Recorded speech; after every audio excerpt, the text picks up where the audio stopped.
Hello there. It says drink me, and that's what I'm doing. I've had an experience this morning that prompted me to come online and share with you a couple of thoughts about having a massage. I had an unexpected detour this morning, something that was scheduled for me to attend. A meeting was actually cancelled, and I was going to fill it up with a whole bunch of stuff to do and just decided I'm going to go and have a massage. So I'd like to tell you about it. It's Valerie Ling, clinical psychologist, director, founder of the Center for Effective Living. Do you like massages?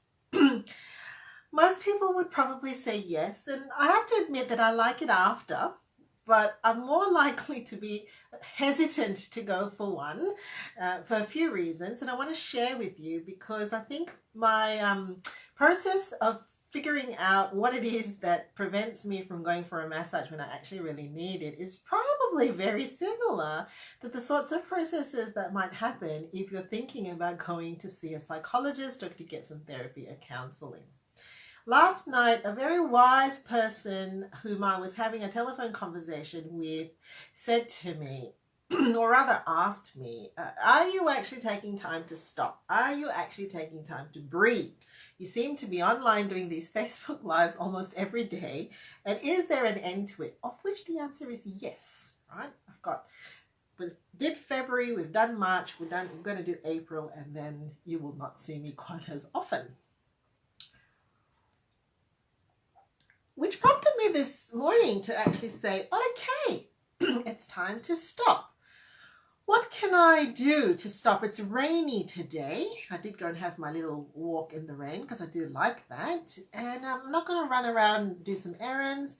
How about we go for the massage? Because actually for the last month, my body has probably been saying, do something, please. We are achy in all these places.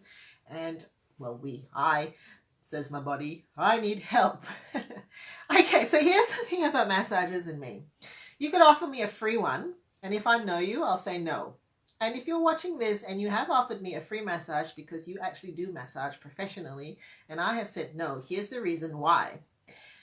Number one, there's the whole thing that I have to get out of my clothes. Now, put aside body image issues and all of that, it's a really uncomfortable thing to do. Particularly if you know someone, and probably equally as hard if you don't know the person. So there's the number one thing, right? And it's like, I've got to go for a massage and I'll have to take off my clothes so that they can get to the bits that need to be worked on. Number two, someone will actually have to physically touch me. Now, I'm not saying I have issues with touch, but it's a rather awkward, intimate space, don't you think? What if I get ticklish, and what if it's painful? Number three, what if it's painful? Very often, because I've neglected to listen to my body when it's actually needed things done, whether I needed to go and see my friend Natasha at Wesley for chiropractor work, or my friend Julie at Wesley for podiatry work or physiotherapy, I usually will not go in because one, I don't want to know what's wrong, and two, it might actually be painful. So what am I up to with my massage number? Number three, it could be painful. And very often when I've neglected it for a long time, it is painful. Four, I've got to push through the awkward, uncomfortable, painful stuff before I get to feeling actually really good. And I know that will happen because evidently I have just been for a massage and now drink me green tea, by the way. Actually feeling pretty good. So here's some reasons why I might not put my hand up straight away for a massage.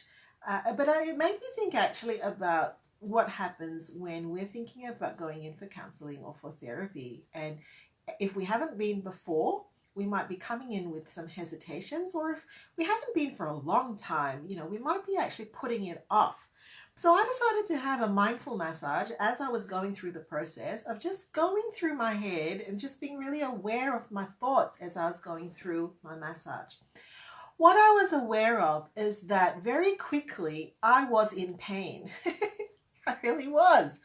And I was in pain in places that I did not know it would be painful. And that was a little bit freaky to me. And I started asking questions like, why is that? What's happening?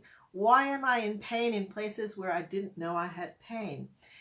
But it made me think about the therapy process, that though it is uncomfortable, it is starting to identify places where you may not have known that that's where the issue was. So you might come in for a particular problem, and because we're talking through it and we're going through your history and we're connecting the dots, we might actually uncover some places that might be uncomfortable. And that's not necessarily a bad thing.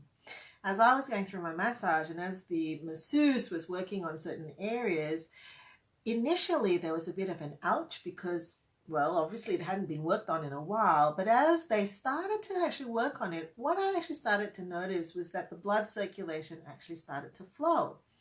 Very quickly, I was actually noticing that one part of my body that was being worked on was leading to some nice effects. I was feeling some tingly stuff in my fingers, and my toes were getting alive and woken up. And I think that's what also happens in therapy, that yes, it is uncomfortable sometimes, not all the time, because we are talking about difficult material. However, it does introduce thought processes and clarity and opens up perspective. You start to actually see things and work through things that may have been hidden and may actually be contributing to some of the difficulties that we might be experiencing. So that was one of the things that I noticed. Yes, it was painful, but it didn't stay painful for long. And it started to actually introduce some circulation into me. Then I actually noticed that the part which I thought was the problem, the place where I thought was going to be, I was all prepared to say to the masseuse, all right, pull back now, you can't go there, which I usually do. I'll say, no, leave that area, don't touch that, was not a problem. That's because I actually went for a couple of months of intensive remedial massage earlier this year. It wasn't painful anymore. The masseuse just was able to work on it. I didn't have to say pull back. And then I thought to myself, good grief, that's where I thought the problem was. And it really wasn't where the situation was. It wasn't as bad as I thought it was going to be. And I was able to actually keep going with it.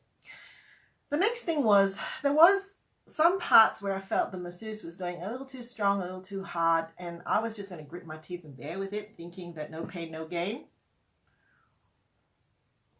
The psychologist brain in me actually said, no, I think you need to actually communicate what you're experiencing. And I did mention that, could you perhaps lighten up in the stroke a little bit? I also felt like I was being a bit of a wuss. I thought I should just push through. But when they did, it was quite collaborative, because I think what then helped was that the masseuse was able to then get an idea or a sense of how I responded to the work that she was doing. And again, that is very similar to the therapy process. You can communicate with your therapist. You can talk to your psychologist and let them know how you're feeling in the process. We're not going to insist that you push through things that are uncomfortable. And if we do want to work through some uncomfortable spots, it's collaborative. Yeah, it's not something where we just take over. Finally, when I actually walked out, well, actually towards the end, I was starting to fall asleep. I was actually feeling, once you kind of do that sort of a head to toe situation and the different bits and bobs get worked on, you actually start to feel relaxed.